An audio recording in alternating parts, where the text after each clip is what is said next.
El matrimonio que siempre ha deseado, por el Dr. Gary Chapman. Capítulo 6. Decisiones. Hacemos estudios de posgrado, nos mudamos, financiamos un automóvil o ahorramos para comprar uno. Las decisiones que debemos tomar en el matrimonio son infinitas, y es importante que las decisiones sean acordadas mutuamente. La primera verdadera discusión que tuvimos después de unos meses de casados fue cuando mi esposo llegó un día a la casa con una mesa por la que había pagado $50. Recordaba una esposa. Perdí la paciencia, me pareció que era una traición a la confianza. Es decir, a mí me gustaba la mesa, pero yo trabajaba y él estudiaba, y teníamos que cuidar el dinero. Entonces acordamos que nos consultaríamos antes de hacer una compra de $50 o más, y lo hemos cumplido. Como señalamos anteriormente, muchas parejas que antes del matrimonio no tienen problemas de comunicación descubren que después del matrimonio la comunicación se estanca. La razón principal de este cambio se debe a que antes del matrimonio no había que tomar decisiones. Hablaban libremente acerca de cualquier tema y luego cada cual se marchaba a hacer lo suyo. Sin embargo, después del matrimonio se proponen experimentar el sentimiento de unidad y deben tomar decisiones que afectarán a ambos cónyuges. Al no llegar a un acuerdo en cuanto a una decisión, la comunicación llega a un punto muerto y comienza a crecer un muro que los separa. Los sociólogos y los consejeros de familia reconocen que uno de los problemas más importantes en el matrimonio es el proceso de toma de decisiones. En las mentes de muchas parejas jóvenes se refleja la idea de democracia, pero cuando hay solo 2 votantes, la democracia acaba en un punto muerto. Muy pocas parejas todavía acatan el antiguo sistema autocrático donde el esposo gobierna con mano de hierro y la esposa es más bien una niña que una compañera, o el sistema matriarcal donde la madre decide todas las jugadas y el esposo es a lo sumo el corredor. ¿Qué hacemos entonces? ¿Cómo tomamos las decisiones? La mayoría de los recién casados dan por sentado que no hay que prestarle mucha atención a las decisiones. No prevén grandes dificultades en esta esfera. Esas ilusiones pronto se desvanecerán. Recuerdo a la esposa que dijo: "Nunca imaginé que discutiéramos antes del matrimonio. Parecíamos tan compatibles". ¿Ofrece la Biblia alguna ayuda? Si quisiéramos seguir el mejor modelo posible referente a la toma de decisiones, ¿cuál sería esta? Mi sugerencia es que el mejor ejemplo que tenemos para la toma de decisiones entre semejantes es Dios mismo. Como ya hemos visto, Dios se reveló a sí mismo como una Trinidad. Este Dios trinitario ha tomado muchas decisiones, algunas de las cuales están inscritas en la Biblia, desde el principio en que Dios dijo: "Hagamos al hombre a nuestra imagen", Génesis 1:26, hasta la invitación final de la Trinidad en Apocalipsis 22. Dios ha tomado decisiones. ¿Cómo se tomaron esas decisiones? La información que tenemos es limitada, pero en Mateo 26 del 36 al 46 tenemos la posibilidad de ver una sesión de comunicación entre el Hijo y el Padre. Jesús se enfrentaba a la cruz y naturalmente sentía una presión física y emocional. En esos versículos Él expresa sus sentimientos e ideas al Padre. Padre mío, si es posible, pase de mí esta copa. Versículo 39. La intención no es que sea un testimonio completo en la oración, sino más bien el tema. No había ocultamiento ni falsas apariencias, sino franqueza absoluta con el Padre. 3 veces se repitió la oración y en cada ocasión Jesús terminaba diciendo: "Pero no sea como yo quiero, sino como tú". Versículo 39. ¿Era esto fatalismo? En lo absoluto. Jesús simplemente estaba reconociendo al Padre como líder. De acuerdo, la decisión de la cruz había sido tomada en pasado, porque Jesús es el Cordero que fue inmolado desde el principio del mundo. Apocalipsis 13:8. Pero ahora que se enfrentaba a la cruz, en tiempo y espacio le expresó al Padre sus sentimientos humanos. En otro verso se explica esta relación con más claridad aún. En 1 Corintios 11:3 Pablo dice: "Pero quiero que sepáis que Cristo es la cabeza de todo varón, y el varón es la cabeza de la mujer, y Dios la cabeza de Cristo". Esa última frase, "Dios es la cabeza de Cristo", es pasada por alto por muchas personas. Evidentemente Pablo se está refiriendo a Dios el Padre. Uno pudiera decir, yo pensaba que el Padre y el Hijo eran iguales, y lo son. Sin embargo, dentro de la perfecta unidad de la deidad hay orden y se pone de manifiesto que el Padre es el líder. Si somos capaces de entender un poco la naturaleza de este modelo divino, es decir, cómo el Padre se relaciona con el Hijo y cómo el Hijo se relaciona con el Padre, entonces llegaremos a una mejor comprensión de lo que significa que el hombre sea la cabeza de la mujer. De igual valor. ¿El Padre es más valioso que el Hijo? ¿El hombre es más valioso que la mujer? ¿El Padre es más inteligente que el Hijo? ¿Los hombres son más inteligentes que las mujeres? La respuesta evidente a esas preguntas es no. El Padre y el Hijo son iguales en todo sentido, pero la igualdad no significa que no hay diferencias. Fue el Hijo el que murió en la cruz, no el Padre. ¿Los hombres y las mujeres tienen igual valor? Sí, dígalo alto y claro. No permita que nadie cuestione la posición de la Biblia al respecto. Tanto los hombres como las mujeres fueron hechos a imagen de Dios y tienen igual valor. ¿La igualdad significa que son idénticos? No. Hay diferencias, pero las diferencias no significan deficiencias. Cuando Dios indica que el hombre será la cabeza de la mujer, simplemente está estableciendo un orden en una relación entre semejantes, una relación que es imaginada por Dios mismo. ¿Es posible que el padre alguna vez obligara al hijo a hacer algo contra su voluntad? ¿Es posible que el esposo que siguiera este modelo obligara alguna vez al esposo a hacer algo contra su voluntad? Jefatura no significa dictadura. ¿El hijo haría lo que a él le pareciera sin consultar con el padre? Inconcebible, diría usted. ¿La esposa haría lo que a ella le pareciera sin consultar con el esposo? Yo sé que Dios es perfecto y que nosotros tenemos defectos, por lo tanto no siempre hacemos lo que sabemos que es lo correcto. Sin embargo, debemos entender el modelo que nos toca. El concepto bíblico del hombre como jefe de la casa ha sido quizás el concepto más manipulado de la Biblia. Esposos cristianos llenos de obstinación le han hecho toda clase de tontas exigencias a sus esposas basándose en la Biblia dice. Jefatura no significa que el esposo tiene el derecho a tomar todas las decisiones e informarle a la esposa de lo que se va a hacer. Eso es inconcebible. Si uno observa el modelo de Dios Padre y Dios Hijo, en busca de la unidad. ¿Cuál es entonces el modelo bíblico para la toma de decisiones? Tomemos como ejemplo la conversación que sostuvieron Jesús y el Padre en Getsemaní, justo antes de la crucifixión. Padre mío, si es posible, pase de mí esta copa, pero no sea como yo quiero, sino como tú. Mateo 26:39. El modelo parece ser el análisis de ideas y sentimientos expresados con honestidad y amor con el esposo como líder reconocido. El objetivo en todas las decisiones es la unidad. La Trinidad reconoce la unidad perfecta en todas las decisiones. Como seres con defectos que somos, no siempre podremos alcanzar el ideal, pero eso siempre deberá ser nuestra meta. ¿Y qué hay de esas ocasiones en que hemos expuesto nuestras ideas y sin embargo no podemos ponernos de acuerdo en un plan de acción? Mi sugerencia es que si la decisión puede esperar y la mayoría puede, entonces espere. Mientras espera, usted y su cónyuge deben orar y buscar nueva información que pueda arrojar luz sobre la situación. Pasada una semana analicen la situación de nuevo y la posición de ambos. ¿Qué tiempo esperamos? Todo el tiempo posible. En mi opinión, la única vez en que el esposo debe tomar una decisión sin un acuerdo mutuo es en esas raras ocasiones cuando la decisión debe hacerse ya. Ese tipo de decisión se da pocas veces en la vida. La mayoría de las cosas pueden esperar. La unidad es más importante que la prisa. Pero si no lo compro hoy, se acabará la oferta. Una ganga a costa de la unidad con el cónyuge resulta muy costosa. En esas ocasiones en que hay que tomar una decisión ya y los cónyuges aún no han llegado a un acuerdo, opino que el esposo tiene la responsabilidad de tomar la decisión que él considere mejor. También debe asumir la responsabilidad de dicha decisión.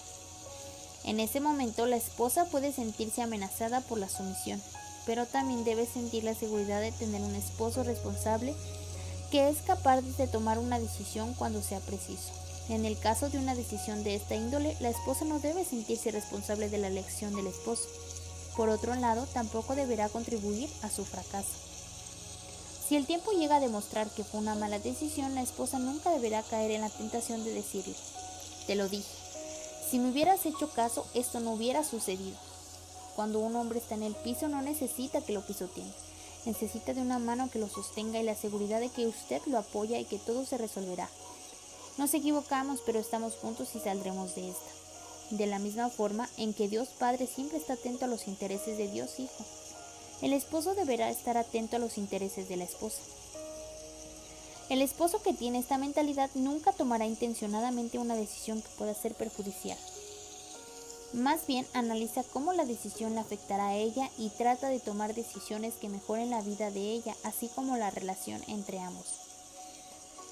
Josué era un esposo que había aprendido a tomar decisiones basadas en el amor hacia su esposa.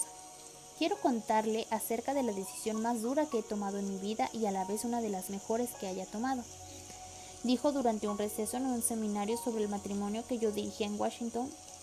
Explicó que después de 15 años en el ejército sintió el deseo cada vez mayor de montar un negocio en la vida civil. Conversó con la esposa y ella le sugirió a Josué que investigara más acerca de cómo sería su estilo de vida si él montaba un negocio. Entonces me comuniqué con un hombre que tenía un negocio similar y me pasé un día entero conversando con él acerca de su propia expedición vocacional. Supe que en los primeros años después de montar el negocio casi pierde a su esposa debido al tiempo y el esfuerzo que había que dedicarle al negocio. Pensé que eso nunca me sucedería a mí por mi entrega a Sara. Todo esto lo conversé con ella y a medida que pasaba el tiempo el desasosiego que ella sentía acerca de dejar el ejército iba en aumento. Me quedaban 5 años para retirarme y a Sara realmente le gustaba la vida militar. También había sido bueno para nuestros hijos. Mientras más conversábamos, más me daba cuenta de que dejar el ejército en ese momento probablemente no era tan acertado, pero tenía muchos deseos de montar el negocio. Oré muchísimo, pero no parecía recibir ninguna indicación de Dios. Entonces, un día oí a un pastor hacer el siguiente comentario: Dios nos dio dirección cuando nos dio esposas. Fue como la voz de Dios. Me di cuenta de que Sara me estaba entregando una indiscutible sabiduría y que era mi ambición egoísta la que me alaba en dirección contraria. Así que tomé la decisión de permanecer en el ejército. Estoy seguro de que fue una de las mejores decisiones que haya tomado en mi vida. Hace 7 años cumplí 20 años de servicio y decidí entonces continuar. Ya llevo 27 años en el ejército y mi plan es que sean 30. Dios nos ha dado un maravilloso ministerio con matrimonios de militares. Sabemos que los matrimonios viven bajo un gran estrés y nuestra pasión ha sido ayudar a las parejas de militares a tener matrimonios sólidos. Sé que no hubiéramos tenido este ministerio si hubiera montado un negocio. Todos los días le doy gracias a Dios por guiarme a través de Sara. Josué había descubierto el principio bíblico de mejores son 2 que 1 y que Dios a menudo usa el cónyuge para darnos sabiduría. Sé muy bien que algunas personas rechazarán la idea de que el esposo debe ser líder en la toma de decisiones. Sin embargo, cuando uno comprende el modelo bíblico de ese liderazgo, se hace más factible. El liderazgo masculino en el hogar no tiene nada que ver con la superioridad. Tiene que ver con el orden entre iguales. Tarde o temprano, si a uno de los cónyuges no se le reconoce como líder, la pareja llegará a un estancamiento y se volverá inoperante en momentos de crisis. Debemos esforzarnos por alcanzar la unidad en todas las decisiones y con la actitud adecuada. Se puede lograr en un 95% de las veces, pero alguien debe asumir la responsabilidad de la toma de decisiones cuando no se logra la unidad. A muchas parejas hay que recordarles que pertenecen al mismo equipo, con demasiada frecuencia. Los cónyuges compiten el uno con el otro, cada uno de ellos defendiendo sus propias ideas. Nada más tonto. Dé a conocer sus ideas, por supuesto, pero use esas ideas para llegar a la mejor decisión. No es mis ideas contra las tuyas, sino nuestras ideas y nuestra decisión. Deseamos, pensamos, decidimos. Este es el lenguaje de la unidad. A riesgos de ser redundante, permítame señalar detenidamente lo que no quiere significar las escrituras cuando dicen el marido es cabeza de la mujer, Efesios 5:23. Esta frase no significa que el esposo sea más inteligente que la esposa. Sin duda, un esposo determinado pudiera tener un coeficiente de inteligencia más alto que la esposa, o una esposa un coeficiente de inteligencia más alto que el esposo. Pero la jefatura no tiene nada que ver con la inteligencia. Dios Padre y Dios Hijo son igualmente infinitos en su sabiduría. Sin embargo, el Padre es la cabeza del Hijo. En general, tanto los hombres como las mujeres son criaturas inteligentes, aunque a veces uno tiene sus dudas. A imagen de Dios. El marido es cabeza de la mujer. No significa que el hombre sea más valioso que la mujer. Tanto el hombre como la mujer fueron creados a imagen de Dios y tienen el mismo valor. Es verdad que el Antiguo Testamento documenta el sistema judío que enaltecía al niño varón como más valioso que la hembra, pero no debemos aceptar el sistema cultural judío como el sistema de Dios. Los ángeles en el cielo no se regocijan más cuando se convierte un hombre que cuando se convierte una mujer. No hay varón ni mujer, porque todos vosotros sois uno en Cristo Jesús. Gálatas 3:28. Marido es cabeza de la mujer. No significa que el hombre sea un dictador y que tome decisiones independientes diciéndole a su esposa lo que debe hacer. Indiscutiblemente que ese modelo no lo vemos entre Dios Padre y Dios Hijo. Es inconcebible que Dios Padre tomara una decisión y luego llamara a Dios Hijo para informarle. Jehová nuestro Dios, Jehová uno es, Deuteronomio 6:4. Hay una total comunicación y una absoluta unidad en todas las decisiones. A muchos dictadores cristianos una desmedida carga de responsabilidades les ha provocado úlceras. Dios nos quiso que el esposo tomara las decisiones él solo. Recuerde que la esposa fue otorgada para que fuera una ayuda. ¿Cómo puede ayudar si el esposo ni siquiera consulta con ella? La gran necesidad de nuestra época es la de tener líderes cristianos, no dictadores. Muchas esposas se estremecen cuando oyen en el pastor que dice: abran la Biblia en Efesios 5:22. Lo presienten venir y no les gusta. Lo que oyen: las casadas estén sujetas a sus propios maridos como el Señor. Pero no conoces a mi esposo, dirán ellas. Pero tú no entiendes lo que es la sumisión, diría Dios. En esta sección quiero disipar algunos temores analizando lo que no significa sumisión. Sumisión no significa que la esposa debe ser a la que le toca dar siempre. El versículo inmediatamente anterior a Efesios 5:22 dice: someteos unos a otros en el temor de Dios. La sumisión es un ejército mutuo. Ni los esposos ni las esposas pueden hacer lo que les plazca a la vez tener éxito en el matrimonio. Es por eso que Dios les enseña a los esposos a amar a sus esposas, como Cristo amó a la iglesia, Efesios 5:25. La palabra amar traducida aquí indica un amor que se da a sí mismo y que busca el beneficio de la persona a la que se ama.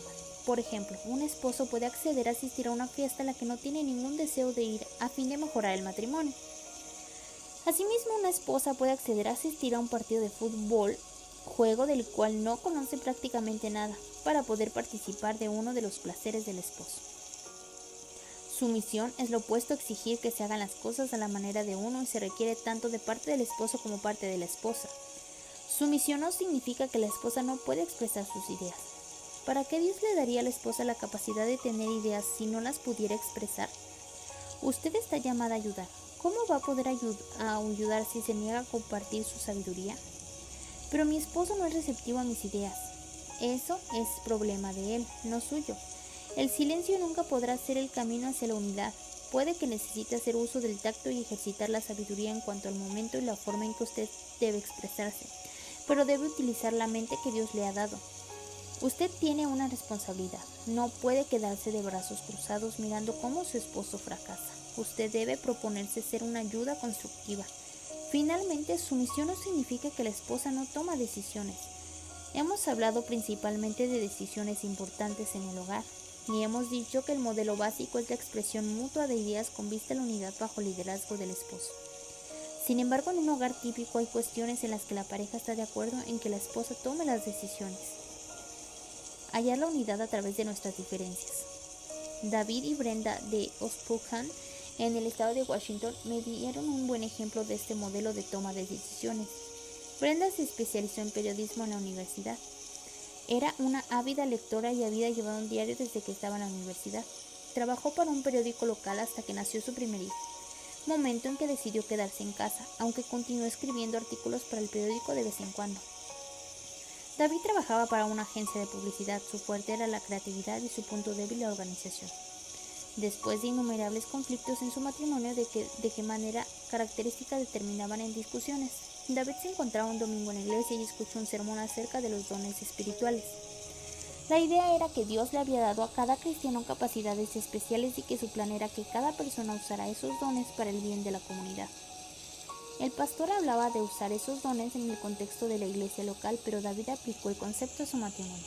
Fue como si hubiera hecho un gran descubrimiento de que Brenda estaba concebida para hacer unas cosas bien y yo estaba concebido para hacer otras cosas bien y que Dios nos había unido para poder trabajar como un equipo eficiente. En el pasado yo había estado tratando de llevar la batuta en vez de utilizar nuestras virtudes. Brenda y yo conversamos sobre esto. Ese domingo en la tarde tomamos algunas decisiones importantes entre los dos. Estuvimos de acuerdo en que en determinados aspectos de nuestras vidas ella tomaría todas las decisiones y consultaría conmigo solo si se deseaba mi aporte. En otros aspectos yo tomaría las decisiones. También acordamos que cualquiera de los dos podría hacerle preguntas al otro, pero que en esos aspectos confiaríamos en la otra persona en cuanto a la adopción de la decisión final. Fue una de las mejores cosas que hayamos hecho. Eliminó la tensión entre nosotros, cuando nos vimos como compañeros que trabajaban unidos para construir un matrimonio fuerte utilizando nuestras aptitudes. Muchas parejas han descubierto que este modelo de toma de decisiones es viable. Aprovecha nuestras diferencias al máximo y resalta nuestra unidad. Por supuesto, esto pudiera llevarse hasta el extremo. Quizás haya oído hablar del esposo que dijo: en los inicios de nuestro matrimonio acordamos que yo tomaría todas las decisiones relacionadas con las actividades cotidianas. Llevamos 25 años de casados y hasta el momento no han existido decisiones importantes. Será una mala administración del tiempo si ambos cónyuges prestaran atención a todos los pormenores de la vida. La muestra de sabiduría radica en acordar esferas de competencia donde la esposa tome decisiones a su discreción. Por supuesto, no debe dejar de pedirle consejo a su esposo si así lo desea. Las esferas de su competencia pueden variar según la familia, pero pueden entrañar la alimentación, la ropa, la decoración del hogar, los automóviles, la educación, aspectos de la crianza de los hijos y así sucesivamente. Proverbios 31 del 10 al 31. La descripción de una mujer virtuosa contiene un gran abanico de toma de decisiones asignado a la esposa. Desde luego que pudo haber pensado que no estaban utilizando sus capacidades. Yo propongo que la pareja inteligente y madura les dé a la esposa todas las responsabilidades que esté dispuesta a asumir. El esposo que se siente seguro en su autoestima no verá los esfuerzos de su esposa como competencia. La esposa que reconoce su propia dignidad que Dios le dio no tendrá que probar su valía a nadie. Para el esposo y la esposa que trabajan en equipo, cada uno de ellos estimulando al otro a que desarrolle sus capacidades al máximo para Dios. Las recompensas serán satisfactorias. A modo de conclusión, en resumen, mi sugerencia es que si la pareja se pone de acuerdo en un modelo para la toma de decisiones podrán evitar muchas batallas. El modelo bíblico que sugiero es la de la mutua y total expresión de ideas y sentimientos relacionados con los asuntos en cuestión, tratando de llegar a una decisión unánime. La que ambos acuerden es la mejor decisión. Cuando no es posible llegar a un consenso, espere y busque nuevas orientaciones. Trate el tema de nuevo y propónganse alcanzar la unidad. Si no logra alcanzar la unidad y hay que tomar una decisión de inmediato, entonces el esposo debe tomar la decisión que él considere mejor y asumir la responsabilidad de dicha decisión. La esposa deberá reconocer su desacuerdo, pero expresará su disposición a trabajar junto a su esposo y a reconocer su liderazgo. Una actitud semejante finalmente engendrará una unidad de corazón, que es mucho más importante que cualquier cuestión determinada. Ahora le corresponde a usted. 1. Responda a la siguiente pregunta en un párrafo. ¿Cómo se toman las decisiones en nuestro hogar? Describa el proceso con la mayor claridad posible. Si usted decidió seguir el modelo de toma de decisiones tratando en este capítulo, ¿qué cambios tendrían que hacerle? Haga una relación de dichos cambios.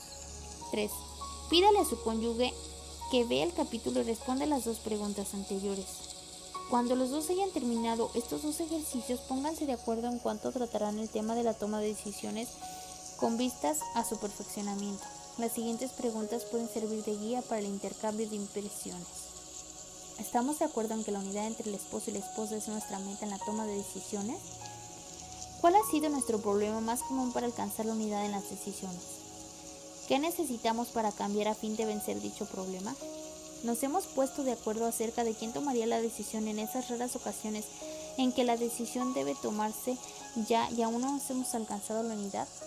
5. Lea Filipenses 2 del 2 al 4. ¿Qué pautas da este pasaje para la toma de decisiones en el hogar?